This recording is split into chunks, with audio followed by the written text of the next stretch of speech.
Bottom of the duck ಬಂದಿರುವಂತಹದ್ದು ನಿಮಗೆ queen of cups ಬಂದಿದೆ. ನಿಮ್ಮ ಲವ್ ಲೈಫಿನ ವಿಚಾರವಾಗಿ ಬಹಳ ಕೇರಿಂಗ್ ಅನ್ನ ಮಾಡ್ತಾ ಇರುವಂತಹದ್ದು, ಅದ್ರ ಬಗ್ಗೆನೇ ನೀವು ಯೋಚನೆಯನ್ನ ಮಾಡ್ತಾ ಇರುವಂತಹದ್ದು, ಒಂದು ಸ್ಟೇಬಲ್ ರಿಲೇಶನ್ಶಿಪ್ ಅನ್ನ ಉಳಿಸ್ಕೋಬೇಕು ಅನ್ನುವಂತಹ ಆಲೋಚನೆಯನ್ನ ಮಾಡ್ತಾ ಇರುವಂತಹದ್ದು ರೆಪ್ರೆಸೆಂಟ್ ಆಗ್ತಾ ಇದೆ. ಪಾಸಿಟಿವ್ ಬಗ್ಗೆ ಹೇಳೋದಾದ್ರೆ ಎಲ್ಲವೂ ಚೆನ್ನಾಗಿಯೇ ಇತ್ತು. ಫುಲ್ ಕಾರ್ಡ್ ರೆಪ್ರೆಸೆಂಟ್ ಆಗ್ತಾ ಇದೆ ಅಂದ್ರೆ ಜಾಯ್ಫುಲ್ ಆಗಿತ್ತು, ಚೆನ್ನಾಗೇ ಮಾತಾಡ್ತಾ ಇದ್ರಿ, ಖುಷಿಯಾಗಿದ್ರಿ, ಖುಷಿಯಾಗಿ ಓಡಾಡೋದು ಎಲ್ಲವನ್ನ ಕೂಡ ನೀವು ಮಾಡಿರುವಂತಹದ್ದು ರೆಪ್ರೆಸೆಂಟ್ ಆಗ್ತಾ ಇದೆ.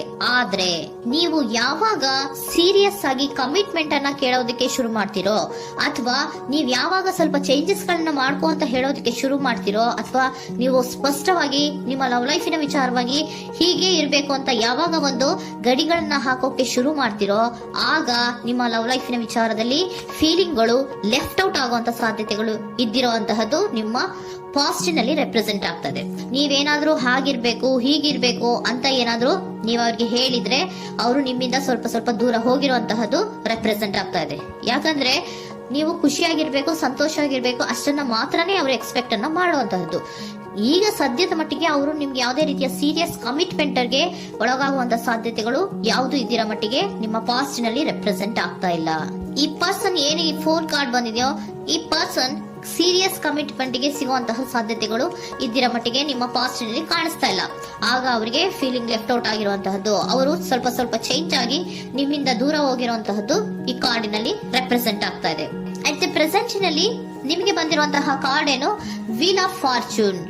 ಬದಲಾವಣೆಯ ಮಾರ್ಗವನ್ನ ನೀವು ಹಿಡಿಬೇಕು, ಅಂದ್ರೆ ಬದಲಾವಣೆ ಆಗ್ಬೇಕು. ನೀವು ಅವರು ಸೀರಿಯಸ್ ಕಮಿಟ್ಮೆಂಟ್ ಅನ್ನ ಕೇಳಿದಾಗ ಅವರು ನಿಮ್ಮಿಂದ ದೂರ ಹೋಗಿದ್ದಾರೆ ಅಂದ್ರೆ ನೀವೇನ್ ಮಾಡ್ಬೇಕು, ಅಟ್ ದ ಪ್ರೆಸೆಂಟ್ ನಲ್ಲಿ ಬದಲಾವಣೆಯ ಮಾರ್ಗವನ್ನ ಹಿಡಿಬೇಕು. ಬದಲಾವಣೆಯ ಮಾರ್ಗವನ್ನ ಮಾಡ್ಕೊಳಕ್ಕೆ ಹೋಗ್ತೀರಾ, ಆದ್ರೆ ನಿಮ್ ಕೈಲಿ ಆಗ್ತಾ ಇಲ್ಲ. ಯಾಕಂದ್ರೆ ವೀಲ್ ಆಫ್ ಫಾರ್ಚೂನಿನ ಕ್ಲಾರಿಫಿಕೇಶನ್ ಕಾರ್ಡ್ ಬಂದಿರುವಂತಹದ್ದು ಯಾವುದು, ಡೆವಿಲ್ ಕಾರ್ಡ್ ರೆಪ್ರೆಸೆಂಟ್ ಆಗ್ತಾ ಇದೆ. ಡೆವಿಲ್ ಕಾರ್ಡ್ ಏನನ್ನ ರೆಪ್ರೆಸೆಂಟ್ ಮಾಡುತ್ತೆ, ಅಡಿಕ್ಷನ್ ಅನ್ನ ರೆಪ್ರೆಸೆಂಟ್ ಮಾಡುತ್ತೆ.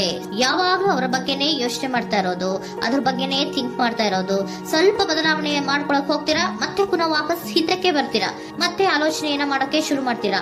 ಆ ಕಾರಣವಾಗಿಯೇ ನಿಮ್ಗೆ ನೋವುಗಳು ಆಗ್ತಾ ಇರುವಂತದ್ದು ಅಟ್ ಪ್ರೆಸೆಂಟಿನಲ್ಲೂ. ನೀವು ಬದಲಾವಣೆ ಆಗೋಕೆ ಹೋಗ್ತೀರಾ, ಎಲ್ಲಿ ಬದಲಾವಣೆ ಆಗ್ತಾ ಇದ್ದೀರಾ, ಎಲ್ಲಿ ಚೇಂಜಸ್ ಆಗ್ತಾ ಇದ್ದೀರಾ, ನೀವು ಆಗ್ತಾ ಇಲ್ಲ. ಯಾಕೆ ಹೇಳಿ, ನಿಮ್ಮಲ್ಲಿ ಅಡಿಕ್ಷನ್ ಗಳು ರೆಪ್ರೆಸೆಂಟ್ ಆಗ್ತಾ ಇದೆ. ತುಂಬಾ ಅಡಿಕ್ಷನ್ ಇರೋದ್ರಿಂದ, ನಿಮ್ಮ ಲವ್ ಲೈಫ್ ನ ವಿಚಾರವಾಗಿ ನೀವು ತುಂಬಾ ಅಡಿಕ್ಟ್ ಆಗಿರೋದ್ರಿಂದ ನೀವು ಯಾವುದೇ ರೀತಿಯ ಬದಲಾವಣೆಯನ್ನ ನೀವು ಮಾಡ್ಕೋತಿಲ್ಲ. ನಿಮ್ಮ ಲವ್ ಲೈಫ್ ನ ವಿಚಾರವಾಗಿ ನೀವು ಬದಲಾವಣೆಯನ್ನೇ ಮಾಡ್ಕೋತಾ ಇಲ್ಲ. ಅವ್ರು ಕಮಿಟ್ಮೆಂಟ್ ಕೊಟ್ಟಿಲ್ಲ, ಅವ್ರು ಹೋದ್ರು ಅಂದ್ಮೇಲೆ ನೀವು ಮುಂದೆ ಬರ್ಬೇಕು, ನಿಮ್ಮ ಜೀವನದಲ್ಲಿ ನೀವು ಮುಂದೆ ಬರ್ಬೇಕು. ಸೊ ನೀವು ಮುಂದೆ ಬರಕ್ ಹೋಗ್ತೀರಾ, ಆದ್ರೆ ಅಲ್ಲೇ ಸ್ಟ್ರಕ್ ಆಗ್ತಾ ಇರುವಂತಹದ್ದು ರೆಪ್ರೆಸೆಂಟ್ ಆಗ್ತಾ ಇದೆ. ನೀವ್ ಯಾವಾಗ ಅಡಿಕ್ಷನ್ ಗಳನ್ನ ಜಾಸ್ತಿ ಮಾಡ್ಕೋತಿರೋ ಅಬ್ಸೆಷನ್ ಆಗತ್ತೆ. ಯಾವಾಗ ನಿಮ್ಮಲ್ಲಿ ಅಬ್ಸೆಷನ್ ಗಳಾಗಕ್ಕೆ ಶುರು ಆಗುತ್ತೋ ಆಗ ನಿಮ್ಮ ನೋವುಗಳು ಜಾಸ್ತಿ ಆಗುತ್ತೆ. ಕಣ್ಣೀರಿಡೋದು, ನೋವನ್ನ ಪಡೋದು, ಸಂಕಟ ಪಡೋದು, ಪದೇ ಪದೇ ನೆನಪಿಸ್ಕೊಳ್ಳೋದು, ಅಳೋದು, ಆಗದೇ ಇಲ್ವೇನೋ ನನಗೆ ಅನ್ನುವಂತಹ ರೀತಿಯಲ್ಲಿ ಅಟ್ ಪ್ರೆಸೆಂಟ್ ನಲ್ಲಿ ಕೆಲವೊಬ್ರು ಇರುವಂತಹದ್ದು ರೆಪ್ರೆಸೆಂಟ್ ಆಗ್ತಾ ಇದೆ. ನೆಕ್ಸ್ಟ್ ಕಾರ್ಡ್ ಬಂದಿರುವಂತಹದ್ದು ಯಾವುದು, ಕ್ವೀನ್ ಆಫ್ ಪೆಂಟಿಕಲ್ಸ್ ಬಂದಿದೆ. ಸೊ ಕ್ವೀನ್ ಆಫ್ ಪೆಂಟಿಕಲ್ ಏನನ್ನ ರೆಪ್ರೆಸೆಂಟ್ ಮಾಡುತ್ತೆ, ನಿಮ್ಮನ್ನ ನೀವು ಗಮನವನ್ನ ಕೊಡಬೇಕು, ನಿಮ್ಮ ಕಡೆಗೆ ನೀವು ಹೆಚ್ಚು ಗಮನವನ್ನ ಕೊಡಬೇಕು. ಅವ್ರು ನಿಮ್ಗೆ ಸೀರಿಯಸ್ ಕಮಿಟ್ಮೆಂಟ್ ಕೊಡ್ಲಿಲ್ಲ, ಫೀಲಿಂಗ್ ಲೆಫ್ಟ್ ಔಟ್ ಆಯ್ತು, ಅವರು ದೂರ ಆಯ್ತು, ಹೋದ್ರು ಅಲ್ವಾ. ಸೊ ನೀವೇನ್ ಮಾಡ್ಬೇಕು, ನೀವು ನಿಮ್ ಕಡೆಗೆ ಗಮನವನ್ನ ಕೊಡಬೇಕು. ವೀಲ್ ಆಫ್ ಫಾರ್ಚೂನ್ ಅಂದ್ರೆ ಏನು, ನೀವು ಬದಲಾವಣೆಯ ಮಾರ್ಗವನ್ನ ಹಿಡಿಬೇಕು.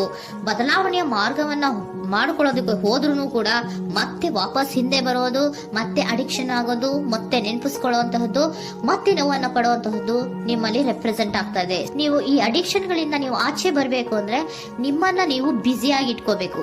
ಟೈಮ್ ಇದ್ರೂ ಕೂಡ ಮತ್ತೆ ಪುನಃ ಹಿಂದೆ ಬಂದು ನೀವು ಆಲೋಚನೆ ಮಾಡುವಂತಹ ಸಾಧ್ಯತೆಗಳು ಇದೆ. ಅದಕ್ಕೆ ನೀವು ಅಟ್ ಪ್ರೆಸೆಂಟ್ ನಲ್ಲಿ ನೀವು ಆ ಫೀಲಿಂಗ್ ಇಂದ, ಈ ನೋವಿನಿಂದ ನೀವು ಆಚೆ ಬರ್ಬೇಕಂದ್ರೆ ನೀವೇನ್ ಮಾಡ್ಬೇಕು, ಸ್ವಲ್ಪ ಏನಾದ್ರೂ ಬ್ಯುಸಿ ಆಗ್ಬೇಕು, ಕೆಲಸಗಳನ್ನ ಮಾಡೋದಕ್ಕೆ ಶುರು ಮಾಡ್ಬೇಕು.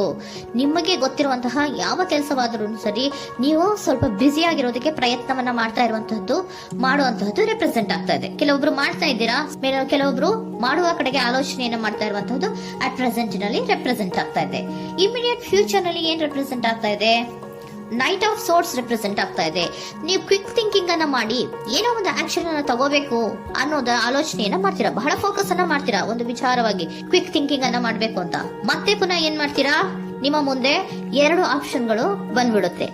ಯಾವ್ದು ಮಾಡ್ಲಿ, ಹೇಗ್ ಮಾಡ್ಲಿ, ಏನ್ ನನ್ನ ಕೈಲಿ ಆಗ್ತಾ ಇಲ್ವಲ್ಲ ಮರೆಯೋದಕ್ಕೆ, ಮುಂದೆ ಹೋಗೋಣ ಅಂತೀನಿ, ಮತ್ತೆ ಏನಿದು ಕನ್ಫ್ಯೂಷನ್ ಅಂತ ಮತ್ತೆ ಕನ್ಫ್ಯೂಷನ್ ಅಲ್ಲಿ ಇರುವಂತಹದ್ದು ಇಮಿಡಿಯೇಟ್ ಫ್ಯೂಚರ್ ನಲ್ಲಿ ರೆಪ್ರೆಸೆಂಟ್ ಆಗ್ತಾ ಇದೆ. ನೀವೇನ್ ಮಾಡ್ಬೇಕು, ಈ 2 ಆಯ್ಕೆಗಳಲ್ಲಿ ನಿಮಗೆ ಯಾವ ಆಯ್ಕೆ ಬೇಕು ಅನ್ನೋದನ್ನ ಫಸ್ಟ್ ಆಲೋಚನೆಯನ್ನ ಮಾಡಿ ನಂತರ ನಿರ್ಧಾರವನ್ನ ಮಾಡಬೇಕಾಗುತ್ತೆ. ಡಿಟರ್ಮಿನೇಷನ್ ಅಂಡ್ ಡೈರೆಕ್ಷನ್, ನಿರ್ಣಯವನ್ನ ಮಾಡಿ ಅದೇ ದಾರಿಯಲ್ಲಿ ನೀವು ಮುಂದೆ ಹೋಗ್ಬೇಕು. ಈ ಆಲೋಚನೆಯನ್ನ ಮಾಡಬೇಕು. ಆ ರೀತಿಯ ಆಲೋಚನೆಯನ್ನ ಮಾಡಿದ್ರೆ ಇನ್ ನಿಯರ್ ಫ್ಯೂಚರಿನಲ್ಲಿ ನೀವು ಆ ರೀತಿ ಆಲೋಚನೆಯನ್ನ ಮಾಡಿದ್ರೆ ನಿಮ್ಮಲ್ಲಿ ಒಂದು ಪಾಸಿಟಿವ್ ಚೇಂಜಸ್ ಗಳಾಗುತ್ತೆ. ಸ್ಟಾರ್ ರೆಪ್ರೆಸೆಂಟ್ ಆಗ್ತಾ ಇದೆ, ಕೆಲವೊಂದು ರೀತಿಯ ಪಾಸಿಟಿವ್ ಚೇಂಜಸ್ ಗಳು ಆಗುತ್ತೆ. ನಿಮ್ಗೆ ಏಂಜಲ್ ಗೈಡೆನ್ಸ್ ಏನ್ ಕೊಡ್ತಾರೆ ಅನ್ನೋದನ್ನ ನೋಡೋಣ.